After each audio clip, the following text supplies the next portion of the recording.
बिस्मिल्लाहिर्रहमानिर्रहीम। इस लेक्चर के दूसरे पार्ट में हम देखेंगे कि डेटाबेस और सी शार्प की एप्लीकेशन कैसे इंटीग्रेट की जा सकती हैं। सबसे पहले कंटेंट्स पर नज़र डालते हैं। इस लेक्चर में हम समझेंगे कि सी शार्प के कंपोनेंट्स डाटा के साथ कैसे काम करते हैं। हम ADO.NET के स्ट्रक्चर को देखेंगे। ये बहुत अहम लाइब्रेरी है। मैंने आपको पहले भी बताया कि DBMS आमतौर पे एक अलग से एप्लीकेशन होती है जो अलग ही एग्जीक्यूट हो रही होती है। उसके साथ कनेक्टिविटी के लिए आपको एक प्रोटोकॉल इस्तेमाल करना पड़ता है जो कि ड्राइवर में होता है और ADO.NET वो ड्राइवर प्रोवाइड करता है। और फिर हम कोड को देखेंगे कि वो कोड कैसे एग्जीक्यूट होता है जो कि हमारी SQL कमांड को एग्जीक्यूट करवाएगा और क्रूड ऑपरेशंस परफॉर्म करवाएगा। सबसे पहले कंपोनेंट्स को देखते हैं। दो तरह के कंपोनेंट्स हैं हमारे पास। एक है विजुअल कंपोनेंट, यानी कि जिसके ज़रिए हमने डाटा या तो डाटाबेस में इंसर्ट करना होता है या डाटाबेस के अंदर डाटा लाकर व्यू करना होता है। और दूसरी हमारे पास ADO.NET की लाइब्रेरी है जिसकी मदद से हम ये सारे काम करते हैं। और इस लाइब्रेरी के अंदर भी दो चीज़ें हैं, एक है जनरल ऑब्जेक्ट्स और दूसरे हैं DBMS स्पेसिफिक ऑब्जेक्ट्स। सबसे पहले विजुअल कंपोनेंट्स।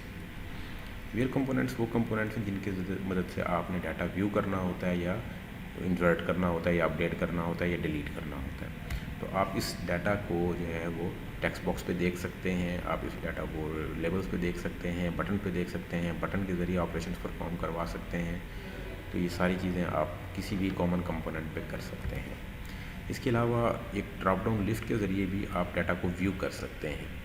एक सिंपल लिस्ट है, आप उस पर क्लिक करते हैं, नीचे की तरफ ये एक्सपेंड होती है और लिस्ट पॉपुलेट होती है। आप इसको डायरेक्टली डाटाबेस के साथ बाइंड कर सकते हैं, यानी कि बगैर कोई बहुत ज़्यादा इजाफी कोड लिखे या कोई लूप लगाए आप ये काम कर सकते हैं। इसी तरह एक स्पेसिफिक कंपोनेंट मौजूद है जिसका नाम डाटा ग्रिड व्यू है। इसका मकसद डाटा को टेबुलर स्ट्रक्चर में आपके सामने प्रेजेंट करना है। ये भी एक बिल्ट इन टूल है जो कि आप इस्तेमाल करते हैं। आप डाटा को चार्ट पे देख सकते हैं, ग्राफ की शक्ल में देख सकते हैं, उसको एनालाइज कर सकते हैं। आप डाटा को एक रिपोर्ट की शक्ल में देख सकते हैं। रिपोर्ट की शक्ल में लाने का मतलब ये है कि आप इसके ऊपर कोई कैलकुलेशन परफॉर्म करवाना चाह रहे हैं तो वो भी आप इसके ऊपर कर सकते हैं। इवन कि आप डाटाबेस को अपने बनाए हुए कंपोनेंट्स पे भी देख सकते हैं। मिसाल के तौर पे एक मीटर कंट्रोल है, गेज कंट्रोल है, ये आपको टूल बॉक्स में नहीं मिलेगा, ये आपको खुद बनाना पड़ेगा। लेकिन इसके ऊपर भी आप डाटा स्टिल जो है वो उसको डाटाबेस के साथ बाइंड कर सकते हैं और वैल्यूज़ को देख सकते हैं। अब आ जाते हैं ADO.NET की लाइब्रेरी की जानिब। ADO.NET की लाइब्रेरी जो है वो बहुत अहम है क्योंकि यही कनेक्टिविटी परफॉर्म करवाती है। इसके अंदर क्लासेस हैं जो कि कनेक्शन बनाती हैं। इसके अंदर SQL कमांड्स के ऑब्जेक्ट हैं जो कि क्यूरी एग्जीक्यूट करवाते हैं। और इसके अंदर डाटा हैंडलिंग के ऑब्जेक्ट्स हैं कि जो डाटा हमें क्यूरी के ज़रिए आउटपुट मिलेगी उसको हम अपने पास हैंडल कर सकेंगे। दो तरह की लाइब्रेरी इसके अंदर शामिल हैं। एक है जनरल ADO.NET लाइब्रेरी जो कि system.data नेम स्पेस के ज़रिए हासिल कर सकते हैं हम। इसकी अहम क्लासेस के अंदर डाटा टेबल क्लास है, डाटा सेट क्लास है, डाटा कॉलम क्लास है और डाटा रो क्लास है। इसके अलावा भी क्लासेस हैं लेकिन हम इन्हीं क्लासेस को फ़िलहाल इस्तेमाल करेंगे। इसी तरह जो इसका दूसरा पार्ट है ADO.NET का वो DBMS स्पेसिफिक है। मिसाल के तौर पे अगर हम SQL सर्वर के साथ काम कर रहे हैं तो SQL सर्वर की क्लासेस इस्तेमाल होंगी, और अगर हम एक्सेस के साथ काम कर रहे हैं तो एक्सेस की क्लासेस इस्तेमाल होंगी। अगर हम MySQL के साथ काम कर रहे हैं तो MySQL की क्लासेस इस्तेमाल होंगी। SQL सर्वर के साथ काम करने के लिए इसके साथ नेम स्पेस इस्तेमाल होगी वो होगी system.data.sql क्लाइंट, और इसके अंदर connection class, command class, data adopter class और डाटा रीडर क्लास, ये ज़्यादा अहम क्लासेस हैं। इसके अलावा दीगर क्लासेस भी हैं जिन्हें हम देख सकते हैं। सबसे पहले इस जनरल प्रोसीजर को देखते हैं कि हमारी एप्लीकेशन काम कैसे करेगी। पहले हम एप्लीकेशन को डिज़ाइन करेंगे, उसके बाद फिर हम अपने कोड में system.data और system.sql क्लाइंट नेम्स ऐड करेंगे। फिर हम कनेक्शन क्रिएट करेंगे, उसके लिए कनेक्शन स्ट्रिंग हमारे काम आएगी। फिर हम कमांड क्रिएट करेंगे, अडॉप्टर क्रिएट करेंगे और डाटा टेबल और डाटा सेट के ऑब्जेक्ट्स क्रिएट करेंगे। हम चेक करेंगे कनेक्शन स्टेटस क्या है। अगर कनेक्शन ऑलरेडी ओपन है तो उसको क्लोज़ कर देंगे और ओपन करेंगे उसको, और ये ओपन कनेक्शन जो है ये हम कमांड ऑब्जेक्ट को फराहम कर देंगे। और फिर आखिर में हम अपनी कमांड लिखेंगे और उसको एग्जीक्यूट करवाएंगे और रिज़ल्ट्स गेट करेंगे। जी, अब हम अपनी एप्लीकेशन की जानिब आ जाते हैं। जिस तरह मैंने आपको प्रोसीजर ये बताया था कि पहले आप अपनी एप्लीकेशन को डिज़ाइन करेंगे। यहाँ पर डिज़ाइनर में मैंने ये डिज़ाइन कर ली है एप्लीकेशन। इसके अंदर आपको दो पार्ट्स नज़र आएंगे, एक है जी व्यू डाटा का और एक है इंसर्ट डाटा का। व्यू डाटा में साफ है कि हम डाटा को व्यू करेंगे और इंसर्ट डाटा के अंदर हम ये प्रोडक्ट नेम, प्राइस और रिमार्क्स इंटर करने के बाद सेव पर क्लिक करेंगे तो हमारा डाटा सेव हो जाएगा। लोड डाटा में या व्यू डाटा में हम क्या करेंगे कि लोड का बटन है, इस पर क्लिक करेंगे तो इस एरिया में हमें हमारा टेबल के रिज़ल्ट्स दिखाई देंगे। ये लोड डाटा एक सिंपल बटन है, जबकि इसके मुकाबले में ये जो बॉक्स आपको नज़र आ रहा है ये हमारा ग्रिड व्यू है। ग्रिड व्यू की बहुत सारी प्रॉपर्टीज़ हैं, जिनमें से सिर्फ अभी मैंने एक ही प्रॉपर्टी को सेट किया है, इसका नाम, ताकि हम काम को बहुत आसानी से रख सकें। और फिर हम जब कोड लिखेंगे और इस बटन पर अपना कोड एग्जीक्यूट करवाएंगे तो हमारा ग्रिड व्यू जो है वो हमारे डेटाबेस से पॉपुलेट हो जाएगा। तो पहले मैं आपको इसका डेमो दे देता हूँ कि ये एप्लीकेशन काम कैसे करती है और फिर मैं बताता हूँ कि इसको मैंने कैसे बनाया।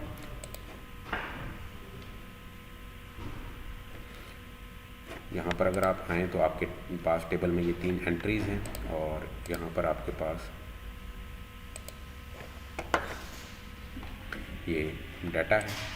इसको मैं एंट्रीज़ को अगर मैं इन्हीं एंट्रीज़ को मैं यहाँ पर देखूँगा, लोड डाटा पर क्लिक किया तो आप देखेंगे तीनों एंट्रीज़ मुझे यहाँ पर नज़र आ रही हैं। अब मैं क्या करता हूँ कि यहाँ पे चौथी एंट्री करता हूँ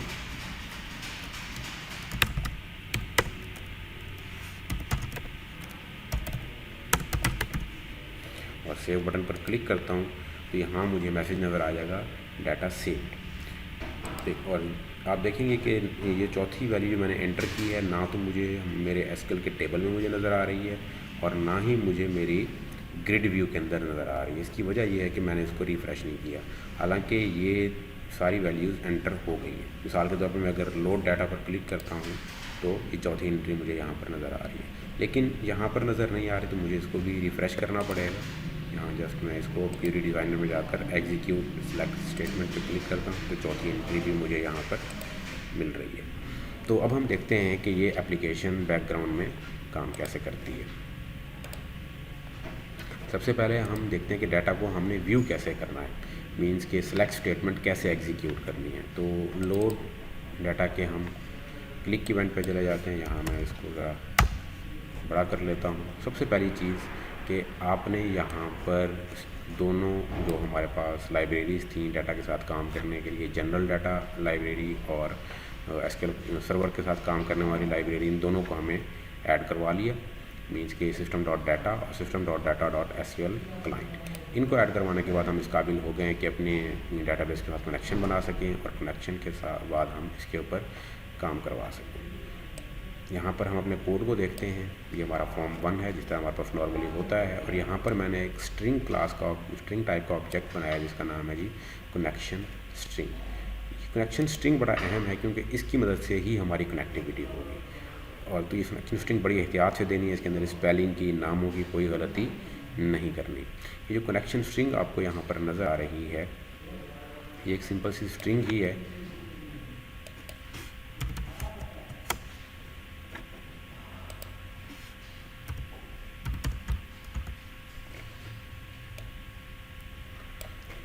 इसके 3 पार्ट्स हैं। पहला है जी डाटा सोर्स, दूसरा है जी इनिशियल कैटलॉग और तीसरा है इंटीग्रेटेड सिक्योरिटी। डाटा सोर्स से मुराद मेरा सर्वर है, सुलेमान PC/SQL एक्सप्रेस। यहाँ पे आप देखें तो ये यही सर्वर नेम देना है जिससे आप कनेक्ट हो रहे हैं, सुलेमान PC/SQL एक्सप्रेस। एक चीज़ का ध्यान रखना है कि इसके स्पेलिंग में कोई मिस्टेक नहीं करनी, यानी कि अगर एक भी करैक्टर आगे पीछे हो गया तो आपका कनेक्शन नहीं बनेगा। और दूसरी बात है कि यहाँ पर सिंगल स्लैश नज़र आ रही है, यहाँ पर आपने डबल स्लैश देनी है, सिंगल स्लैश नहीं देनी, डबल स्लैश देनी है, वरना स्ट्रिंग जो है वो यहाँ पे एरर जनरेट करना शुरू कर देगी। उसके बाद अगली चीज़ जो है वो इनिशियल कैटलॉग है, ये हमारे डाटाबेस का नाम है जो यहाँ पर मौजूद है, पॉइंट ऑफ सेल डाटाबेस। यही एग्जैक्ट नेम जो है वो हमने यहाँ पर देना है, यहाँ पर भी स्पेलिंग की कोई गलती नहीं करनी।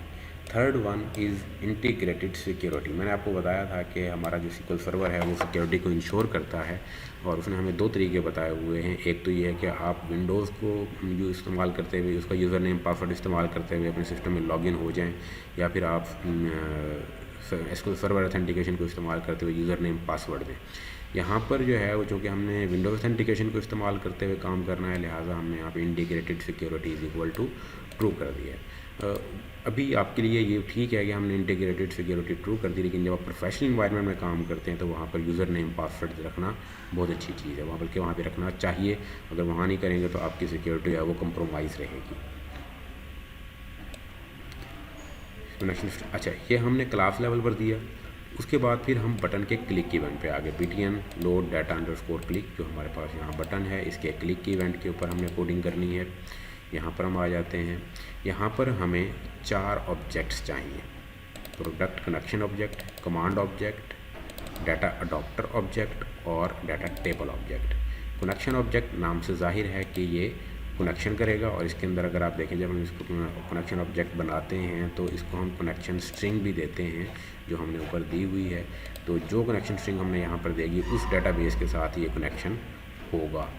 उसके बाद है जी कमांड ऑब्जेक्ट। कमांड ऑब्जेक्ट के अंदर जो है वो आप क्यूरी लिखेंगे, ये हमारी के वाली क्यूरी एग्जीक्यूट होगी। अच्छा, यहाँ पर ये देखें कि मैंने यहाँ पर जो सेलेक्ट और फ्रॉम के कीवर्ड हैं ये कैप्स में लिखे हुए हैं। तो इससे फ़र्क नहीं पड़ता कि ये कैप्स में हैं या स्मॉल में हैं, ये लिखे होने चाहिए। आमतौर पे इनको कैप्स में लिखना चाहिए, एक इन्वेंशन है। अगर आप इनको स्मॉल में भी लिख देते हैं तो कोई मसला नहीं है। और उसके बाद फिर डाटा अडॉप्टर ऑब्जेक्ट है। डाटा अडॉप्टर ऑब्जेक्ट क्या करता है कि इस कनेक्शन को इस्तेमाल करते हुए इस कमांड को एग्जीक्यूट करवाता है। और फाइनली जो है वो हमारे पास डाटा टेबल ऑब्जेक्ट है। इसका काम जो रिज़ल्ट प्रोड्यूस होंगे डाटाबेस से क्यूरी एग्जीक्यूशन के बाद उनको अपने पास होल्ड करेगा। एसक्यूएल कनेक्शन जो है ये अगर आप और से देखें तो इसके अंदर आपको नज़र आ रहा है कि system dot data dot SQL client dot SQL connection, यानी कि ये एसक्यूएल क्लाइंट नेम स्पेस की क्लास है, इसका ऑब्जेक्ट बनेगा। इसी तरह कमांड जो है ये भी एसक्यूएल क्लाइंट की क्लास है, और डाटा अडॉप्टर भी एसक्यूएल क्लाइंट की ही क्लास है। तो इसका मतलब ये हुआ कि ये तीनों जो हैं एसक्यूएल सर्वर बेस ऑब्जेक्ट्स हैं, ठीक। जबकि इसके मुकाबले में जो डाटा टेबल है ये सिस्टम डॉट डाटा की क्लास है। इसका मतलब ये है कि जनरल डाटा ऑब्जेक्ट है ये। इट मीन्स कि अगर ये तीनों ऑब्जेक्ट SQL सर्वर के साथ मिलकर काम करेंगे, जबकि ये जो है ये जनरल ऑब्जेक्ट है, ये किसी भी डाटाबेस के साथ मिलकर काम कर सकता है। तो पहला काम हमने ये ऑब्जेक्ट बना लिए, कनेक्शन ऑब्जेक्ट बनाया, इसके अंदर हमने कनेक्शन स्ट्रिंग दे दी। कमांड ऑब्जेक्ट बनाया, इसके अंदर हमने एसक्यूएल की कमांड लिख दी। फिर हमने अडॉप्टर ऑब्जेक्ट बनाया, और फिर हमने डाटा टेबल ऑब्जेक्ट बनाया। फिर हमने चेक करना है कि कनेक्शन स्टेट जो है वो अगर ओपन है तो उसको क्लोज़ कर दिया जाए। वजह यह है कि अगर हमारी एक से ज़्यादा एप्लीकेशंस चल रही हों तो क्या होगा कि एक दफ़ा उनकी स्टेट अगर ओपन होगी तो फिर हमारा ऑब्जेक्ट जो है वो क्रिएट नहीं हो सकेगा, हमारा कनेक्शन दोबारा नहीं हो सकेगा। इसलिए हमने चेक किया कि अगर ओपन है तो क्लोज़ कर दें, ठीक है। मीन्स कि आपने पहला दरवाज़ा अगर पहले से ही खुला हुआ है तो फिर आप इंटर नहीं हो सकते। आप क्या करेंगे कि पहले दरवाजे को बंद करेंगे और फिर आप एंटर होंगे, यानी कि क्लोज़ किया और फिर आप उसको ओपन कर लेंगे। जब आप इस कनेक्शन को ओपन कर लेंगे तो फिर ये कनेक्शन ऑब्जेक्ट आप अपने कमांड ऑब्जेक्ट को दे देंगे, यानी कि कनेक्शन के अंदर कमांड चला जाएगा। ये कनेक्शन ऑब्जेक्ट जो है ये आपके कमांड ऑब्जेक्ट पे आ गया, और फिर आप डाटा अडॉप्टर को बताएंगे कि कौन सी कमांड एग्जीक्यूट करवानी है। तो यहाँ पे सेलेक्ट कमांड जो है वो हमारी जो प्रोडक्ट की कमांड है ये आ जाएगी। और फिर हमारे पास फिल का मेथड क्या करेगा कि इस कमांड को एग्जीक्यूट करवाएगा, जिसके अंदर हमारी पास सेलेक्ट स्टैटिक फ्रॉम प्रोडक्ट पड़ी है और इसके पास हमारे पास ये वाला कनेक्शन पड़ा होगा। ये फिल होगा। फिल होने के बाद क्या होगा कि ये डाटा टेबल जो है ये फिल कर देगा, और जब डाटा टेबल फिल हो जाएगा तो फिर हम उसको अपने इस ग्रिड व्यू के साथ अटैच कर देंगे। इस ग्रिड व्यू की प्रॉपर्टी जो हमारे पास इसके साथ अटैच होगी वो होगी डाटा सोर्स। जो ही हम इसके साथ अटैच करेंगे फ़ौरन ही जो है वो हमारा कोड एग्जीक्यूट हो जाएगा, हमारा जो डाटा है वो हमें यहाँ पर मिलना शुरू हो जाएगा। एक काम अब ये करते हैं कि इसको लाइन बाय लाइन चला कर देखते हैं, ठीक। इसमें मैंने ब्रेक पॉइंट लगाया और फिर हम स्टार्ट बटन पर क्लिक करते हैं।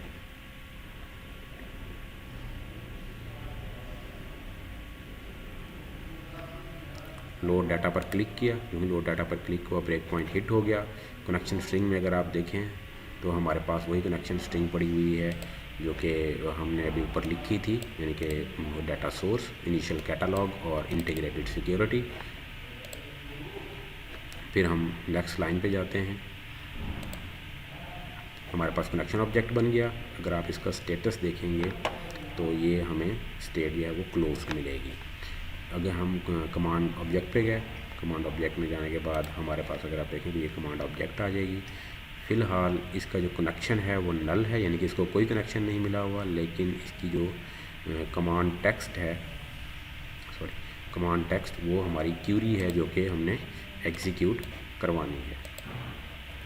उसके बाद हमारा डाटा अडॉप्टर ऑब्जेक्ट बनेगा, फिर हमारे पास डाटा टेबल ऑब्जेक्ट बनेगा।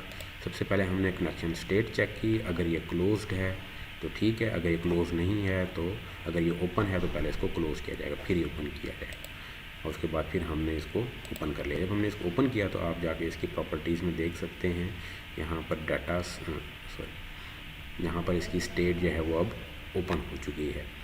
ओके, और इसके साथ ही इसका जो हमारे पास कनेक्शन स्ट्रिंग प्रॉपर्टी है इसके अंदर भी सेटिंग हो चुकी है।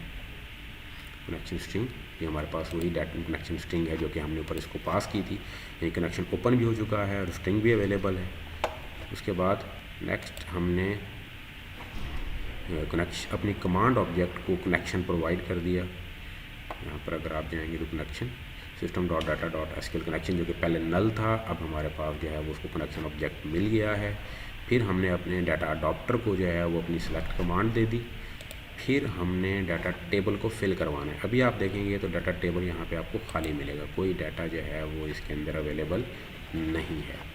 अलबत्ता जब ये फिल का फंक्शन एग्जीक्यूट होगा तो फिर देखते हैं कि ये डाटा फिल हो चुका है, कोई एरर नहीं है। अब जाकर देखेंगे तो यहाँ पर जो है वो डाटा टेबल विजुअलाइज़र के अंदर ये सारा डाटा हमें मिल गया। और फिर हम क्या करेंगे कि हमारा जो ग्रिड व्यू है उसका डाटा सोर्स इसको असाइन कर देंगे। करंटली जो है वो हमारे पास ग्रिड व्यू का जो डाटा सोर्स है वो ब्लैंक है।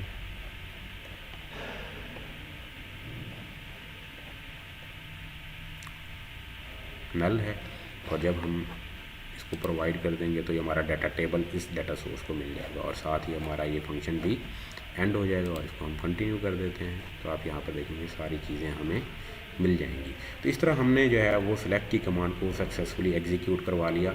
इसके अंदर हमने 2-3 चीज़ें देखी कि कमांड कैसे काम करती है, कनेक्शन कैसे काम करता है, अडॉप्टर का क्या काम है और डाटा टेबल का क्या काम है। उसके बाद अगला मरहला जो है वो है हमारे पास डाटा को इंसर्ट करवाना। हमने डाटा व्यू तो कर लिया, सिंपल से सिलेक्ट कमांड एग्जीक्यूट करवा ली। अब हमने इंसर्ट की क्यूरी एग्जीक्यूट करवानी है, तो वो भी आसान ही है, बिल्कुल सादा है। इसके अंदर तकरीबन यही कनेक्शन यही ऑब्जेक्ट्स इस्तेमाल होंगे, लेकिन थोड़ा सा मुख्तलिफ है काम। यहाँ पर हमारे पास जो है वो 3 चीज़ें हैं, प्रोडक्ट नेम, प्रोडक्ट प्राइस और रिमार्क्स। जबकि टेबल में हमारे पास जो है वो 4 चीज़ें हैं, प्रोडक्ट आईडी भी शामिल है, लेकिन हमें पता है कि प्रोडक्ट आईडी ऑटोमेटिकली इंटर होती है, लिहाजा इसको हमने अपने इस कॉलम इस व्यू के अंदर इस्तेमाल नहीं किया। हम इसको चलाते हैं। चलाने से पहले मैं आपको इसका कोड दिखा दूं। सेव के बटन पर क्लिक करते हैं तो इन तमाम चीज़ों का कोड जो है वो डेटाबेस में जाकर सेव हो जाएगा। सेव बटन का क्लिक इवेंट में आए, बिल्कुल उसी तरह यहाँ पर जो है वो हमने कनेक्शन बनाया। कनेक्शन बनाने के बाद हमने प्रोडक्ट टेक्स्ट बॉक्सेस से उठाकर वैल्यूज़ यहाँ डाल दी। अच्छा, ये जो मैंने काम किया है ये अगर आप इसको ओमिट करना चाहें, ना करना चाहें तो भी ठीक रहेगा, लेकिन फ़र्क ये है कि आगे आपको इंसर्ट की क्यूरी के अंदर फिर ये तीनों ही चीज़ें इस्तेमाल खुद से करनी होंगी। लेकिन अभी जो है वो मैंने सिर्फ आपको आसानी देने के लिए इनको अलग वेरिएबल्स के अंदर रखवा दिए। आगे हम देखते हैं कि इससे क्या फ़ायदा होता है। आगे आप देखें तो इंसर्ट की क्यूरी मैंने अलग से एक स्ट्रिंग में रखवाई है, क्योंकि सेलेक्ट की क्यूरी तो बहुत छोटी थी, वो मैंने यहीं पर ऐड कर ली। लेकिन जो इंसर्ट की क्यूरी है वो काफ़ी लंबी होती है, क्योंकि उसके अंदर वैल्यूज़ भी आती हैं और उसके अंदर थोड़ा सा चीज़ें और भी होती हैं, तो फिर इसको अलग से एक स्ट्रिंग के अंदर मैंने रख लिया। अगर इसके अंदर आप देखें तो हमने 3 चीज़ें देनी है, प्रोडक्ट नेम देना है, प्राइस देना है और रिमार्क्स देना है। लेकिन इंसर्ट की क्यूरी जो हमने लिखी है इसके अंदर यहाँ पर हमने स्पीकर और ऑडियोनिक जो रिमार्क्स हैं वो हमने सिंगल कोट्स में दी हैं, जबकि जो प्राइस है वो सिंगल कोट्स के बगैर दी है। तो यही ख्याल जो है वो हमें अपनी इस क्यूरी के अंदर भी रखना है कि इंसर्ट इनटू वैल्यूज़, और फिर ब्रैकेट के अंदर जब हम वैल्यू देंगे तो यहाँ पे शुरू में सिंगल कोट लगेगा, और फिर हमने कनकैट करना है प्रोडक्ट नेम की वैल्यू, फिर हमने ये सिंगल कोट ये वाला सिंगल कोट है इसको लगाना है, फिर कॉमा लगाना है, तो इसी तरह हमने यहाँ पे सिंगल कोट लगाया, फिर कॉमा लगाया, फिर प्रोडक्ट प्राइस दी। प्रोडक्ट प्राइस से पहले हमने सिंगल कोट की ज़रूरत नहीं है और आखिर में भी नहीं है, लिहाजा हमने यहाँ पर भी नहीं लगाया, इसको कनकैट कर लिया। और फिर जो है वो रिमार्क्स के साथ भी हमें सिंगल कोट्स को कनकैट करने की ज़रूरत है, लिहाजा उनको भी हमने लिखा यहाँ पर और फिर ब्रैकेट लगाकर हमने अपनी क्यूरी को मुकम्मल कर लिया। तो यहाँ पर हमारे पास एक क्यूरी बन जाएगी और उसके बाद फिर एसक्यूएल कमांड प्रोडक्ट नेम बिल्कुल उसी तरह जो है वो हमने जो कमांड जिस तरह हमने पहले बनाई थी उस तरह हमने कमांड बनाई और उसको हमने कमांड ये एसक्यूएल की क्यूरी पास कर दी। फिर उसी तरह हमने कनेक्शन को चेक किया कि अगर ओपन है तो क्लोज़ कर दिया जाए और फिर ओपन किया जाए और फिर प्रोडक्ट कमांड जो है वो हमारी कनेक्शन होगी, product connection.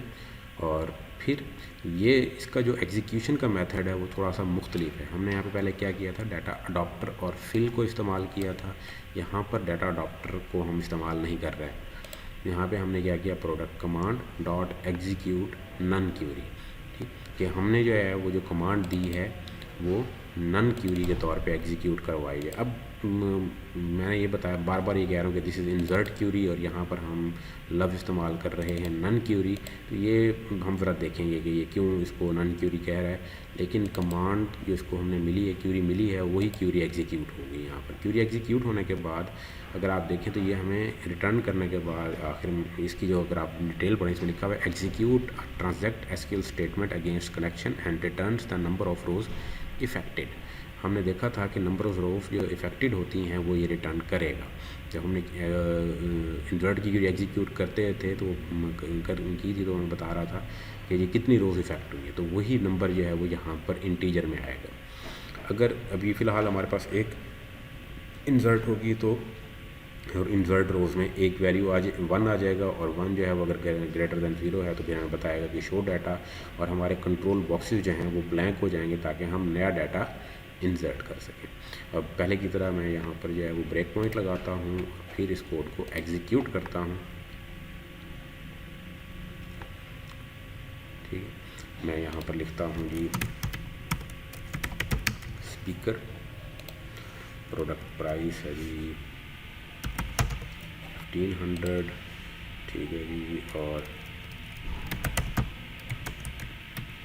Sound master company का नाम मैंने दे दिया, ठीक है। और यहाँ पे हम देखते हैं ये 4 वैल्यूज इंटर हुई हैं, तो ये अभी वैल्यू जो है वो सेव हो जानी चाहिए। स्पीकर 1500 और साउंड मास्टर, सेव पर क्लिक करते हैं, ब्रेक पॉइंट हिट हुआ, कनेक्शन स्ट्रिंग वही वाली है जो हमें हमारे पास पहले थी, सुलेमान BC एक्सपेक्स और पॉइंट ऑफ सेल। और उसके बाद हम आगे चलते हैं। हाँ जी, टेक्स्ट बॉक्स के अंदर जो है वो हमने स्पीकर लिखा था, यहाँ पे प्रोडक्ट नेम में हमारे पास स्पीकर आ जाएगा, फिर प्राइस में हमारे पास 1500 आ जाएगा और रिमार्क्स में हमारे पास साउंड मास्टर आ जाएगा। और फिर हम जो है वो क्यूरी लिख रहे हैं। जब हम ये लाइन एग्जीक्यूट करवाएंगे तो आप देखिएगा कि पूरी क्यूरी किस तरह हमारी बनती है। इंसर्ट क्यूरी में गए, यहाँ पे हम ज़रा इसको डिटेल से देख लेते हैं। हाँ जी, insert into product values, single quote के अंदर स्पीकर, फिर सिंगल कोट के बगैर 1500 और सिंगल कोट के अंदर जो है वो साउंड मास्टर। इस क्यूरी को अगर आप डायरेक्टली कॉपी करके यहाँ पर पेस्ट कर दें और फिर इसको एग्जीक्यूट करें तब भी ये क्यूरी सही चलेगी। हाँ जी, क्यूरी हमारी बन गई। फिर हमने क्यूरी जो है वो हमारे कमांड ऑब्जेक्ट को दे दी। फिर उसी तरह हमने चेक किया कनेक्शन ओपन है तो उसको क्लोज़ करें, वरना उसको ओपन रहने दें, वरना फिर दोबारा उसको ओपन करें। और फिर हमने जो है वो कनेक्शन ऑब्जेक्ट कमांड को दिया और फिर हमने अपनी क्यूरी जो है वो नॉन एग्जीक्यूट नन क्यूरी के ज़रिए जो है वो एग्जीक्यूट करवा ली। आज हम एग्जीक्यूट करवाएंगे तो आप देखेंगे कि एग्जीक्यूट करवाने के बाद 1 आ गया, इसका मतलब है कि एक रो इंसर्ट हो गई। अच्छा, यहाँ पर हम देखें तो साफ ज़ाहिर है कि ये रो हमें इंसर्ट होती हुई नज़र नहीं आ रही, कोई मसला नहीं। क्यूरी डिज़ाइनर में जाकर एग्जीक्यूट एसक्यूएल करवाते हैं तो आप यहाँ पर देखेंगे 5वीं वैल्यू एंटर हो गई, ठीक है। और ये 5वीं वैल्यू वही है जो कि अभी हमने इंटर की थी, स्पीकर 1500 और साउंड मास्टर। और रोज़ ग्रेटर दैन 0 है क्योंकि एक रो फैक्ट्री है, लिहाजा हमें मैसेज आएगा, हमारी वैल्यूज़ ब्लैंक होंगी। फ़िलहाल आप देखेंगे कि इसके अंदर स्पीकर पड़ा हुआ है, टेक्स्ट प्राइस पड़ी हुई है और रिमार्क्स पड़े हुए हैं। और इसको हम आगे लेकर चलें तो ये हमारे पास डाटा का मैसेज आया, फिर उसके बाद ब्लैंक हो गई और उसके बाद फिर हमारा कोड जो है वो एंड हो गया। ठीक है, और यहाँ पे हम लोड करवाएंगे तो अब हमें 5 एंट्रीज जो हैं वो दिखाई देंगी। ठीक है, अब हमारे पास 5 एंट्री जो हैं वो दिखाई दे रही हैं। तो इस तरह आपने देख लिया कि किस तरह हम डेटाबेस से कनेक्टिविटी करवाते हैं, कैसे हम डाटा को सिलेक्ट कर सकते हैं और कैसे हम डाटा को क्रिएट कर सकते हैं। बाकी हमारे पास अपडेट और डिलीट की क्यूरीज़ हैं जो कि अभी हमने एग्जीक्यूट नहीं की। उनको एग्जीक्यूट करने का तरीकाकार थोड़ा सा मुख्तलिफ है, क्योंकि थोड़ी सी ट्रिकी और ख़तरनाक क्यूरीज़ हैं। ट्रिकी और ख़तरनाक मैं इसलिए कह रहा हूँ कि एक तो उनको एहतियात से इस्तेमाल करना चाहिए। अगर आप उनको इस्तेमाल करने में थोड़ी सी भी मिस्टेक करते हैं तो आपका डाटा जो है वो ख़राब हो सकता है। बहुत बड़ा टेबल अगर आपको सारी वैल्यूज़ आपकी तबाह हो सकती हैं, हत्ता कि सारी वैल्यूज़ डिलीट भी हो सकती हैं। तो हम देखेंगे कि वो उनको क्यों ज़रा एहतियात से इस्तेमाल करना चाहिए और उनको इस्तेमाल करते हुए कौन कौन से एहतियातें हमें करनी चाहिए। लेकिन फ़िलहाल आप इस कोड की प्रैक्टिस करें तो इंशाल्लाह जो है ये कोड आपको चला कर देखेंगे तो आपको काफ़ी कुछ आइडिया हो जाएगा। एक बात जहन में रखें कि ये मैं कोड जो है वो अपडेट करूँगा गिटहब पे, तो उसके अंदर आपको ये कनेक्शन स्ट्रिंग चेंज करनी पड़ेगी अपने कंप्यूटर के लिहाज से, और ये डाटाबेस खुद अपने कंप्यूटर की SQL सर्वर में बनाना पड़ेगा। डाटाबेस इस कोड का पार्ट नहीं होगा। ऐसा नहीं होगा कि जस्ट आप ये कोड डाउनलोड करें और आपका सारा कोड जो है वो एग्जीक्यूट होना शुरू हो जाए। पहले आपको डाटाबेस बनाना पड़ेगा, ये 4 कॉलम बनाने पड़ेंगे अपने टेबल के अंदर, और फिर आपको यहाँ पे कनेक्शन स्ट्रिंग एडिट करनी पड़ेगी, सेट करनी पड़ेगी अपने लिहाज से, और फिर आप उसको जब चलाएंगे तो फिर आपको ये वाली आउटपुट मिलेगी। Thank you very much. अगले लेक्चर में जो है वो इंशाल्लाह हम अपडेट और डिलीट की क्यूरीज़ को देखेंगे।